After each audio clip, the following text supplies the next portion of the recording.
Hello friends, welcome to Vijaya creation. நம்ம இன்னைக்கு என்ன பார்க்க போகிறோம்னு பார்த்தீங்கன்னா செட்டிநாடு நண்டு குழம்பு தான். வாங்க எப்படி பண்ணலான்னு பார்க்கலாம். இப்போ நண்டு குழம்பு செய்கிறதுக்காக 1 கிலோ நண்டு எடுத்து நல்லா வாஷ் பண்ணி வச்சுருக்கேன். அதுக்கப்புறம் இப்போ நம்ம அதுக்கு மசாலா ரெடி பண்ணுறதுக்காக மிக்ஸி ஜார் எடுத்துகிட்டு அதில் 1.5 ஸ்பூன் அளவு நார்மல் சீரகம் எடுத்துகிட்டு அதே அளவு இந்த பெருஞ்சீரகமாக எடுத்துக்கோங்க. இப்போ இது காரத்தன்மை வந்து மிளகுலேயே கொடுக்கறதுனால இது மிளகு வந்து ரொம்ப ஜாஸ்தியாக நம்ம சேர்க்க போகிறோம். அதனால் தாராளமாக ஒரு 2.5 ஸ்பூன் அளவு மிளகு சேர்த்துக்கோங்க. அப்புறம் கொஞ்சம் கருவேப்பிலை சேர்த்துக்கோங்க. கண்டிப்பாக இதுக்கு நம்ம சின்ன வெங்காயம் போட்டால் தான் நல்லாயிருக்கும். ஒரு 10 சின்ன வெங்காயம் எடுத்துக்கோங்க. அப்புறம் 2 பச்சை மிளகாய். இதை அப்படியே கொஞ்சம் மிக்சியில் எடுத்துகிட்டு க்ரஷ் பண்ணி எடுத்துகிட்டு வாங்க. இந்த பதத்துக்கு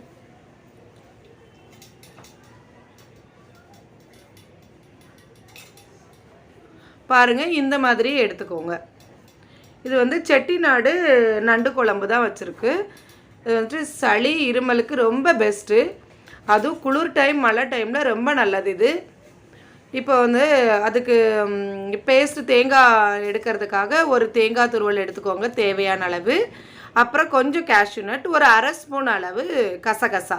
இது எல்லாம் அப்படியே நம்ம கொஞ்சம் பேஸ்ட்டாக மிக்சியில் எடுத்து அரைச்சி எடுத்துக்கோங்க.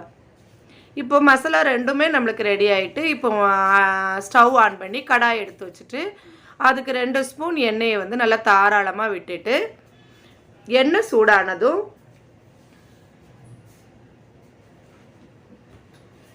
ஒரு 1/2 ஸ்பூன் அளவு வந்து கடுகு எடுத்துட்டு 1/4 ஸ்பூன் அளவு சீரகம் எடுத்துக்கோங்க. அது ஃப்ரை ஆனதும் கொஞ்சம் ஒரு 10 வெந்தயம் எடுத்துட்டு ஒரு 1/4 ஸ்பூன் அளவு பெருஞ்சீரகம் எடுத்து நல்லா ஃப்ரை பண்ணிக்கோங்க. இந்த ஃப்ளேவர் நல்லா அதில் ஹீட் ஆகி ஃப்ரை ஆனதும் இப்போ நம்ம அதில் வந்து கொஞ்சம் ஒரு கைப்பிடி அளவு வெள்ளைப்பூடு உரித்து வச்சுருக்குறோம். அதையும் எடுத்து போட்டுக்கோங்க. இப்போ இது வந்து கொஞ்சம் ஒரு 100 கிராம் அளவு சின்ன வெங்காயம் எடுத்து அதை நல்லா நீள கட் பண்ணி எடுத்து வச்சுருக்கேன். அதையும் போட்டுக்கோங்க. சின்ன வெங்காயம், வெள்ளைப்பூடு, அப்புறம் கொஞ்சம் ஒரு பெரிய வெங்காயம் எடுத்துக்கோங்க. அதை நல்லா நீல வாக்கில் நறுக்கி அதையும் சேர்த்துட்டு நல்லா ஃப்ரை பண்ணுங்கள். ஒரே ஒரு பச்சை மிளகாய் தேவைப்பட்டால் சேர்த்துக்கோங்க. அப்புறம் இதுக்கு தேவையான இஞ்சி வெள்ளைப்பூடு பேஸ்ட்டை வந்துட்டு க்ரஷ் பண்ணி எடுத்து வச்சுருக்கேன். நல்ல மணமாக இருக்கிறதுக்காக இதையும் அது கூட சேர்த்து நல்லா ஃப்ரை பண்ணிக்கோங்க. இப்போ கொஞ்சம் கருவேப்பிலை ஜாஸ்தி போட்டால் இன்னும் நல்லா மணமாக இருக்கும். நான் 2-3 கருவேப்பிலை போட்டிருக்கேன். அதை போட்டு அது நல்லா ஃப்ரை ஆனதும் இந்த மாதிரி ஒரு ப்ரௌனியாக அது ஃப்ரை ஆனதும் நம்ம க்ரஷ் பண்ணி வச்சுருக்கிற அந்த சீரகம், மிளகு, சின்ன வெங்காயம், பச்சை மிளகா, அதை க்ரஷ் பண்ணி வச்சுருக்க அந்த மசாலாவை இதை சேர்த்துக்கோங்க. சேர்த்துட்டு இந்த வெங்காயத்து கூடயே நல்லா வதக்கி எடுத்துக்கோங்க.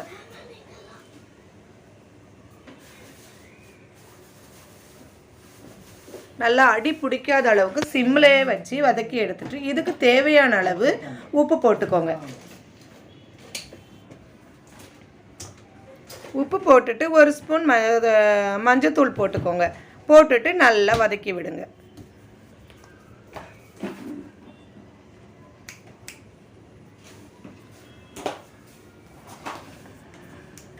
நல்லா வதக்கி விட்டுட்டு இப்போ ஒரு 2 தக்காளி நல்ல நீல வாக்கில் கட் பண்ணி வச்சுருக்கேன். அதையும் அது கூட இப்போ அது வதங்கினதும் சேர்த்துக்கோங்க.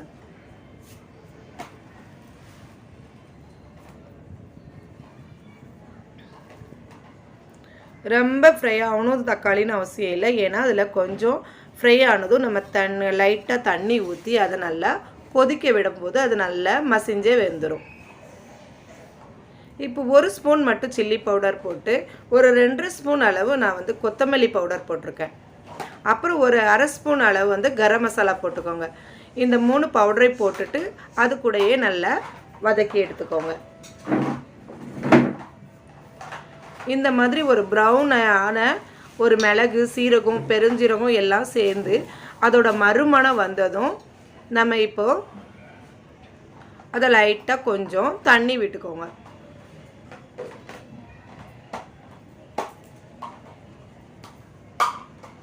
இல்லை உப்பு எல்லாம் சரியாக இருக்கா என்னன்னு பார்த்துட்டு ஒரு டம்ளர் அளவு நான் தண்ணி விட்டுக்கோங்க.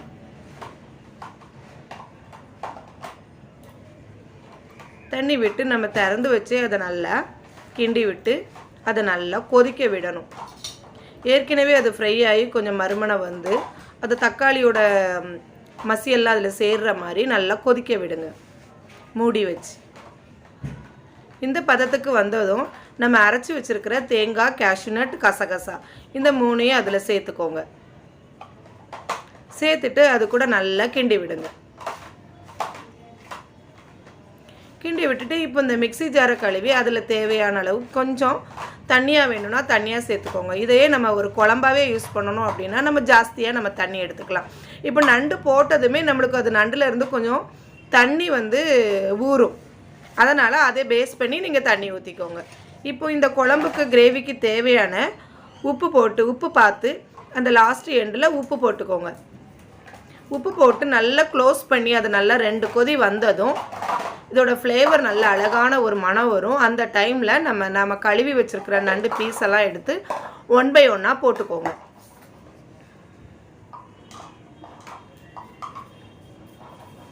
பாருங்கள், இது தண்ணியாக தான் இருக்குது. ஆனாலும் இது நண்டு போட்டதுக்கப்புறம் இன்னும் கொஞ்சம் தண்ணி ஊறி அதுக்கப்புறம் அது வேகும்.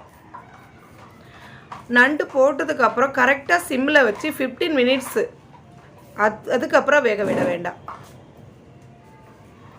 இன்னும் கொஞ்சம் கூட நம்ம கட்டியாக இன்னும் கொஞ்சம் கிரேவியாக வேணும் அப்படின்னா நம்ம தண்ணி சேர்க்கும்போது 1/2 டம்ளர் சேர்த்துக்கலாம்.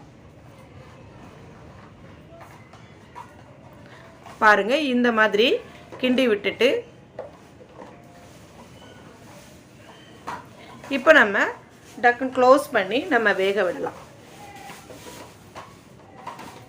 நல்லா அடுப்பை சிம்மில் வச்சுட்டு ஒரு 15 மினிட்ஸ் வேக விட்டுட்டு அதுக்கு இடையில நம்ம ஓப்பன் பண்ணி எப்படி இருக்குது அப்படின்னு பார்த்துட்டு அது ஃப்ளேவர் நல்ல மனம் வர்றதுக்காக கொஞ்சம் கருவேப்பிலையை மெல்ட்டால் பிச்சு தூவி விட்டுட்டு திரும்பியும் க்ளோஸ் பண்ணிக்கோங்க. அவ்வளோதான். 15 மினிட்ஸ்க்கு ஆஃப்டர் வந்து நம்ம ஓப்பன் பண்ணி பார்த்தா இப்போ நண்டு கிரேவி ரெடி ஆயிடுச்சு. செட்டிநாடு ஸ்டைல் நண்டு கிரேவி தான் வச்சுருக்கேன். இது மாதிரி செஞ்சு பாருங்கள். செஞ்சு பார்த்துட்டு எனக்கு கமெண்ட் பண்ணுங்கள் ஃப்ரெண்ட்ஸ். என்னோட சேனலை முதலாக பார்க்குறதா இருந்தால் சப்ஸ்கிரைப் பண்ணுங்கள். விருப்பப்பட்டால் எல்லாத்தையும் ஓப்பன் பண்ணி பாருங்கள். நல்லா இருந்ததுன்னா என்ன டிஷ் வேணும், என்ன குழம்பு உங்களுக்கு அடுத்து நெக்ஸ்ட்டு தேவைப்படுதோ ப்ளீஸ் கமெண்டில் போடுங்க. கண்டிப்பாக அதை நான் நல்லா போடுறேன். தேங்க்யூ.